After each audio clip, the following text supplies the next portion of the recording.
আসসালামু আলাইকুম ওয়া রাহমাতুল্লাহি ওয়া বারাকাতুহু। অনেকেই জানতে চেয়েছেন যে ডক্টর জাকির নায়েক সম্পর্কে হুজুর আপনার কি ধারণা। আশ্চর্য, আমি ভাই কি ধারণা করব। আমি ধারণা করলেই কি হবে আর না করলেই কি হবে মনে করেন ভাই। আচ্ছা, আপনাকে আমি বলি, সাগর সম্পর্কে যদি কোনো টিপচি চড়াই অথবা বাবুই পাখি যদি চিন্তা করে যে আমি ঠোঁট দিয়ে পানি নিয়ে নিয়ে সাগরের পানি কিছুটা কমানোর চেষ্টা করব, এই ধারণা করা আমার মনে হয় বাবুই পাখির এটা সম্পূর্ণ ভুল হবে। আল্লাহু আকবার। ডক্টর জাকির নায়েক তিনি তার স্থানে আছেন, তার সাথে আমি ফেস টু ফেস আমার সাথে হয়েছে, কিন্তু আমি তার সাথে কিন্তু ফেস টু ফেসভাবে আমি হয়তো তার বক্তৃতা শুনেছি ফেস টু ফেস, কিন্তু তার সাথে আমার হাতে মুসাফা হয়নি বা তার সাথে সরাসরি পার্সোনাল কোনো কথা বলতে পারিনি, তেমন সুযোগ আমার হয়নি। তো যাই হোক, ডক্টর জাকির নায়েক হলো, আমি মনে করি আয়াতিহি মিন আয়াতিল্লাহ। ডক্টর জাকির নায়েক হলো, আল্লাহ তাকে এমন একটি মেধা দিয়েছেন, আমি মনে করি যে বর্তমান যুগে এটা আল্লাহর একটা নিদর্শন। কারণ আল্লাহ রাব্বুল আলামিন কোন সময় কাকে দিয়ে দিনের কাজ কিভাবে করাবেন সেটা আল্লাহই ভালো জানেন। গোটা পৃথিবীতে তিনি ইসলামের দাওয়াত দিয়েছেন। আমরা যা পারিনি, আমরা যা হয়তো ভবিষ্যতে কি জানি পারবো কি পারবো না জানি না, আমাদেরকে দিয়ে আল্লাহ করাবেন কি করাবেন না, কিন্তু ডক্টর জাকির নায়েক তা করে ফেলেছেন আর তাকে দিয়ে আল্লাহ করাইয়েছেন হয়তো। তাছাড়া এটা সম্ভব না। কারণ ওনার যে বক্তব্য, আমি অনেক বক্তব্য ওনার শুনেছি,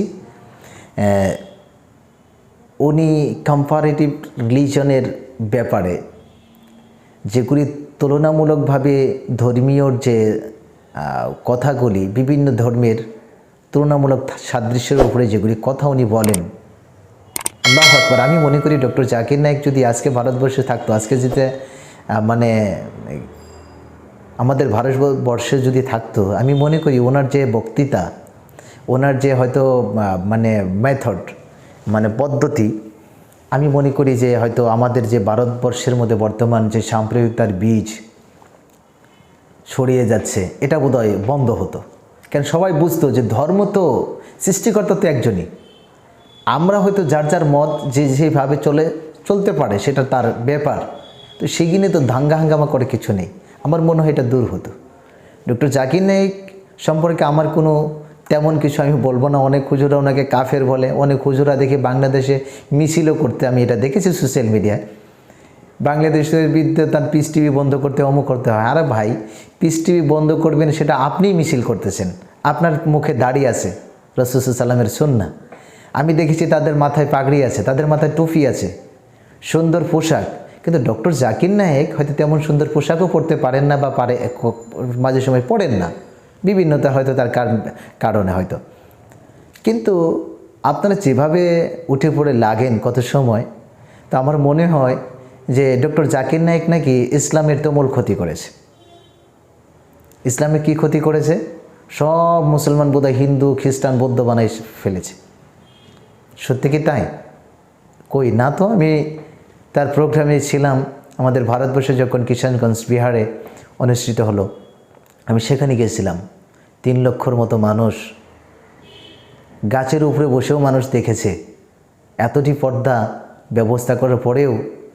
আর সেখানে আল্লাহ মাশাআল্লাহ 23 জন মানুষ মুসলমান হয়েছেন, ইসলাম গ্রহণ করেছেন। আলহামদুলিল্লাহ, তারা হেদায়েতের রাস্তা পেয়েছেন তার বক্তৃতার উপরে বেশ করে। ডক্টর জাকির নায়েক আমার আপনার কি ক্ষতিটা করলো? ডক্টর জাকির নায়েক তো তিনি যা করছেন সেটা তো মনে হয় গোটা পৃথিবীর মানব জাতির জন্য কল্যাণ করেছেন, শুধু মুসলিমের জন্য নয়। আমি যেটা মনে করি, যারা অন্ধকারে ছিল তারা আলোর দিশা পেয়েছে, তাদের আলোর হিসাবে যারা যখন তালাশ করছে আলো, তো তাদের হাতে কোরআন তুলে দিয়েছেন। কই আমার আপনার কোনো হাতে লেখা বই তো তার তুলে দিলেন না, কিন্তু কোরআনই তুলে দিয়েছেন। তাতে অপরাধটা কি? আমি তো কোনো অপরাধ খুঁজে পাইলাম না। আল্লাহু আকবার। আমরা এগুলি কাদা ছোড়াছুড়ি বন্ধ করি ভাই। আমরা বন্ধ করে আমরা যার যার স্থান থেকে যার যার নিজ নিজ দায়িত্ব পালন করার চেষ্টা করি।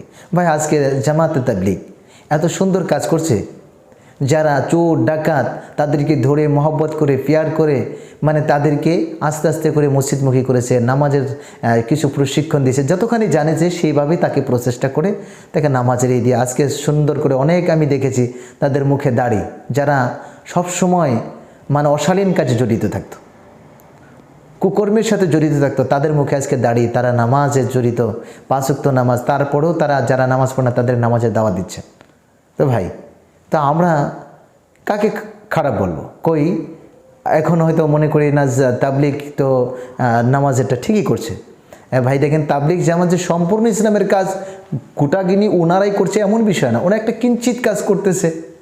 ইসলাম তো একটা বিশাল সাগর, আমি বললাম, সেখান থেকে তারা নামাজের জন্য মানুষকে তাগিদ করতে, তাদের একটা থিঙ্কিং হলো যে আল্লাহ সুবহানাহু ওয়া তাআলা সূরা আনকাবুতের 45 নম্বর আয়াতে বলেছেন, ইন্নাস সালাতা তানহা আনিল ফাহশাই ওয়াল মুনকার, নামাজ নিশ্চয়ই অশ্লীল এবং পাপাচার কাজ থেকে নামাজে বিরত রাখে, মানুষকে বাধা দেয়। তারা এটা উপরে বেশ করে হাজারো মেহনত চলছে নামাজের জন্য। ভাই একজন নামাজ পড়লে সে চুরি ডাকাতি বন্ধ করবে, অবশ্যই বন্ধ করবে, তার ভিতরে যদি ইখলাসের সাথে সেই ঈমানটা এসে যায়, তার জন্যই তারা কাজ করছে, আমরা তাদেরকে কেন গাল দেব? এবার দেখুন ডক্টর জাকির নাইক, যারা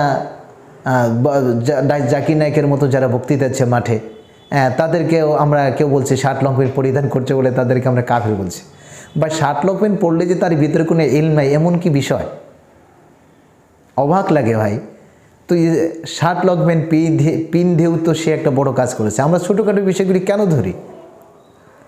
আমরা কি মানুষের দোষগুলি লুকিয়ে আমরা কি তার ভালো গুণটাকে আমরা প্রকাশ করতে পারি না? আসলে আমাদের এখানে কিছু বেমার রয়েছে, প্রায় যারা এরকম সমালোচনার মধ্যে মগ্ন থাকেন, আসলে সত্যি করে কিন্তু আমাদের এই বেমারটা দূর করতে হবে, অন্যথায় আমাদের কিন্তু বিপদ সম্মুখে রয়েছে। গোটা পৃথিবীতে আজকে যদি মুসলিমের দিকে তাকানো যায়, তার আজকে অশান্তি কেন? তারা তো শান্তি ধর্মটাই নিচ্ছে, যার মধ্যে যে শান্তির ছায়াতলে আসছে ইসলাম নামক, এই ইসলাম নামক শান্তির জায়গা ছায়াস্থলে তারা আসার কারণে কি তারা অশান্তি ভোগ করছে কেন? কই ইসলামিক কাউন্ট্রিতেও তো এরকমই দেখছি। আমরা একটু বোঝার চেষ্টা করি, আমরা কাদা ছোড়াছুরি না করে নিজ নিজ জায়গায় থেকে যে যতখানি পারছে তাকে অতখানি আমরা তাকে ধন্যবাদ স্বাগতম জানাই এবং আরও আগে বাড়ার জন্য তাদেরকে আমরা চেষ্টা করি, আমরা গালাগালি না করে। ভাই ডক্টর জাকির নাইক সম্পর্কে আমি আর কিছু বলবো, আপনারা যারা আমাকে প্রশ্ন করেছেন, আমি ওই ভিডিওটার সাথে ওনার ওই আলোচনার সাথে আমি একমত। ডক্টর জাকির নাইক ইংল্যান্ডের মধ্যে ডক্টর উইলিয়াম ক্যাম্বেলের সাথে চ্যালেঞ্জ করেছিলেন। ডক্টর উইলিয়াম ক্যাম্বেল একটা বই পড়ে, আব্দুল ফাদির বই পড়ে তিনি 19টা ব্যাকরণগত ভুল ধরেছিলেন, আর সেটা ডক্টর জাকির নাইক তার প্রত্যেকটা ভুলের উত্তর, যে প্রশ্ন হয়েছে উত্তর দিয়ে তাকে আরও অনেকটা প্রশ্ন তার উপরে ছুঁড়ে ফেলেছিলেন, কিন্তু তিনি তার জবাব দিতে পারেননি। ডক্টর উইলিয়াম ক্যাম্বেল সেখানে মাথা নত করে সেখান থেকে চলে গেছে, কিন্তু ডক্টর জাকির নাইক মাথা উঁচু করে ইসলামের আসনটাকে উপরে রেখেই তিনি সেখান থেকে আছেন। কই আমার মতো আপনার মতো কেউ তো সেটা পারল না। আল্লাহু আকবার। কেন ভাই আমরা এই কাদা ছোড়াছুরি করব? প্রিয় ভাইয়েরা, আশা করি আমার বক্তব্য বুঝতে পারছেন। আমার যে ব্যক্তিগত ওনার বাপে আমার কোনো ক্লেশ ভাই নাই, তো আল্লাহ সুবহানাহু ওয়া তাআলা সকলকে হিদায়াত দান করুক। মানুষ ভুলের ঊর্ধ্বে নয়, ভুল করতেই পারে ভাই। ডক্টর জাকির নাইক যেটা ভুল করেছে সেটা গ্রহণ করবেন না, যেটা শুদ্ধ করতেছে সেটার জন্য তাকে ইন্সপায়ার করুন, তাকে আপনি ভালোবাসুন। সে তো মুসলিম, আমরা তো মুসলিম, এক মুসলিমের তো ভাই, আমরা কেন কাদা ছোড়াছুরি করছি? আর সবচেয়ে লক্ষ্য রাখবেন সূরা আল ইমরানের 3 নম্বর সূরার 103 নম্বর আয়াত, ওয়া তাসিমু বিহাবলিল্লাহি জামিআ ওয়া লা তাফাররাক। আল্লাহ সুবহানাহু ওয়া তাআলা বলেছেন, তোমরা আমার রজ্জুকে এক মজবুত করে ধারণ করো, তোমরা আমার এক রজ্জুকে মজবুত করে ধারণ করো, আর তোমরা ওয়ালা তাফাররাক, আর তোমরা নানান তলে বিভক্ত হয় না। এছাড়াও পবিত্র কোরআনে আল্লাহ সুবহানাহু ওয়া তাআলা সূরা আনাম 6 নম্বর সূরার 159 নম্বর আয়াত আল্লাহ সুবহানাহু ওয়া তাআলা বলেছেন, ইন্নাল্লাযীনা ফাররাকু দীনাহুম ওয়া কানু শিআআ লাস্তা মিনহুম ফি শাইইন আল্লাহ সুবহানাহু ওয়া তাআলা সেখানেও বলেছেন যে নিশ্চয় যারা নিজেদের দিনকে খণ্ড বিখণ্ড করেছে এবং বিভিন্ন দলে বিভক্ত হয়ে পড়েছে, তাদের সাথে তোমার কোনো সম্পর্ক নেই। এটা কাকে বলেছেন? আল্লাহ সুবহানাহু ওয়া তাআলা মুহাম্মদ সাল্লাল্লাহু আলাইহি ওয়াসাল্লামকে বলেছেন যে তাদের সাথে তোমার কোনো সম্পর্ক নেই যারা নিজের দিনকে খণ্ড বিখণ্ড করে। তো রাসূল সাল্লাল্লাহু আলাইহি ওয়াসাল্লামের সাথে আমরা যদি এই বাকবিতণ্ডা করে নিজেদের দল মতটাকে ঠেলে দেওয়ার চেষ্টা করি, তাহলে কিন্তু সত্যিই আমরা একটা ভাগাভাগি শুরু করেছি।